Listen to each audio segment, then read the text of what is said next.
So చూడండి ఎట్లా ఉందో. సో ఎమ్మెల్యేలు తప్పు చేస్తే ఎవరికి చెప్పాలి జనరల్గా? ఇప్పుడు ఓట్లేసి గెలిపిస్తారు.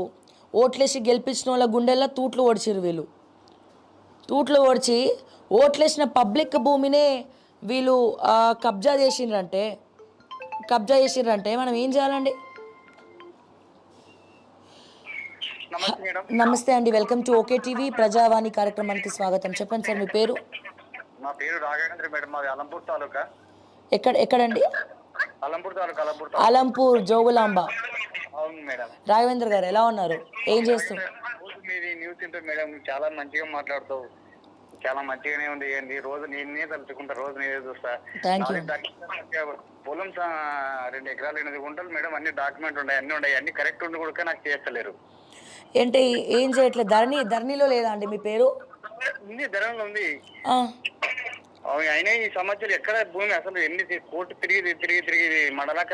ఒక్కసారి ఒక్కసారి నాకు అర్థమైతలేదు నువ్వు ఏం చెప్తున్నావు. ఒకసారి క్లియర్గా చెప్పు. అసలు నీ ల్యాండ్ పరిస్థితి ఏంది, ఏం చేయాలి నీ ల్యాండ్ని ఏందనేది ఒక్కసారి క్లియర్గా చెప్పు. నా దగ్గర అన్ని కొన్ని డాక్యుమెంట్ ఉంది మేడం. ఓకే. ఉంటే నా పొలం తీసుకొని వేరే వాళ్ళకి తీసుకొచ్చి ఇస్కెచ్ ల్యాండ్ కింద పెట్టినారు మేడం. నాకు ఇప్పుడు అమ్ముకోవడానికి ఇబ్బంది కనపడుతుంది మేడం. ఎన్నిసార్లు తిరిగి ఇప్పుడు ఆ ల్యాండ్ మీదే, మీ దగ్గర డాక్యుమెంట్స్ ఉన్నాయి, ధరణిలో కూడా మీ పేరే ఉంది, కానీ లిటికేషన్ ల్యాండ్ అని పెట్టేసిరు. అవును మేడం. దానివల్ల మీరు ఎవరికి అమ్మలేని పరిస్థితి. ఎందుకు అట్లా? అంటే ఎవరు పెట్టినరు? అది ఎవరైనా కావాలనే ప్లాన్ చేసి పెట్టినరా, లేకపోతే ఎందుకు ఆ పరిస్థితి తెచ్చుకున్నారు మీరు? ఎంఆర్ఓ దగ్గర పోయి మేడం, ఈ పొలాన్ని ఎవరో ఎక్కడి నుంచి వచ్చింది, వాళ్ళ ఆయన నుంచి వచ్చింది, వాళ్ళ అమ్మ నుంచి వచ్చింది, ఇది పిలిపేయండి సార్ అని చెప్తే వాళ్ళు అసలు గోడ అనేది అసలు నాకు నా ఇంటి ఇప్పించుకుంటలేరు. ఏంటంటే ఎంఆర్ఓ దగ్గరికి పోతున్నాం మేడం.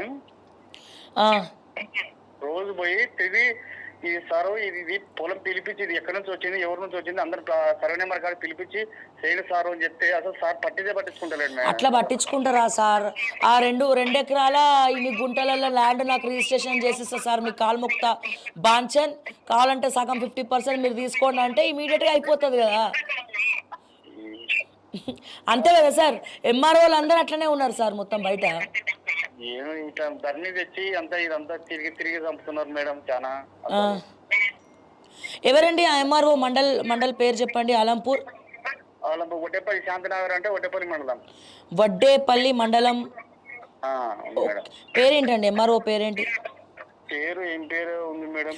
ఒకసారి మాకు డీటెయిల్స్ కనుక్కొని మా ఆఫీస్ నెంబర్కి మీ పేరు, మీ సర్వే నెంబరు, ఎంఆర్ఓ పేరు, ఎంఆర్ఓ నెంబర్. వస్తాం మేడం, మీ ఆఫీస్కి ఒక రోజు రావాలనుకున్నాను. నా దగ్గర ఉన్న కాగితాలు తీసుకొని మొత్తం ఈ కాడికి రావాలనుకున్నాను. వస్తారండి, మీరు వచ్చిన రోజు నేను ఉండాలి కదా.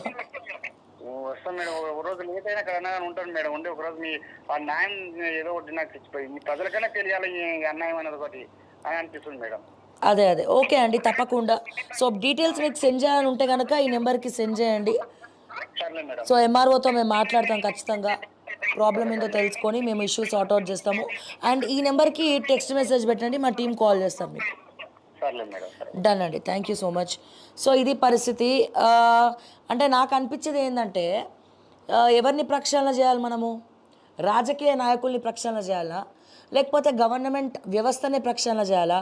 So called IAS, IPS, MRO, RDO, VRO. మా విఆర్ఓలు జర మంచోళ్ళేండి, అది వేరే విషయం.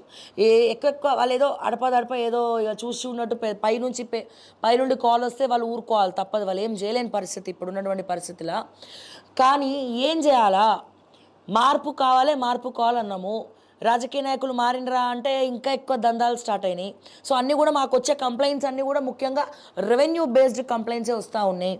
పాయింట్ నెంబర్ 1, మా డిఎస్సి బాధితులందరూ కూడా రోడ్డు మీద పడబట్టే వాళ్ళ ఎగ్జామినేషన్స్ రోజు మమ్మల్ని అక్క ఏమైంది లంచ్ మోషన్ అని మాట్లాడుతూ ఉన్నారు.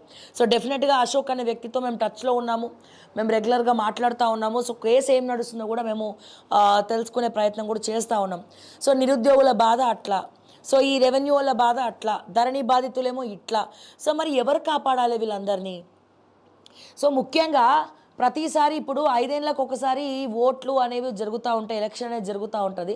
సో వీళ్ళందరినీ కూడా మన ఓట్ సిస్టమ్ నుంచి మార్చడం మన హక్కు, ఓకే.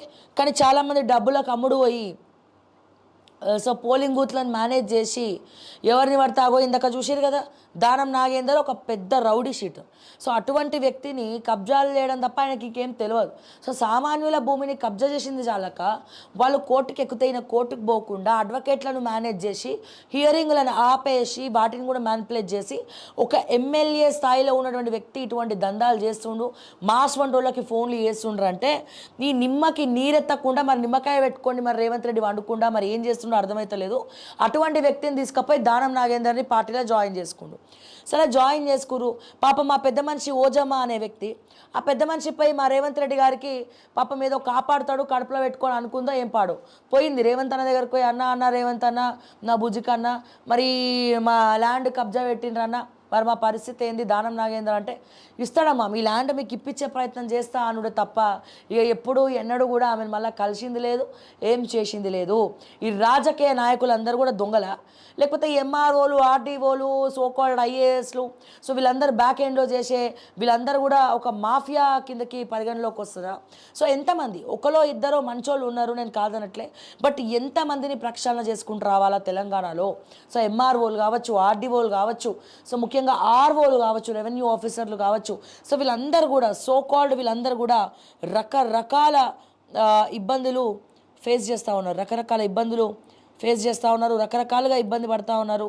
సో చాలామందికి చాలా రకాల బాధలు అయితే ఉన్నట్టు కూడా మనకి తెలుస్తూ ఉన్నది.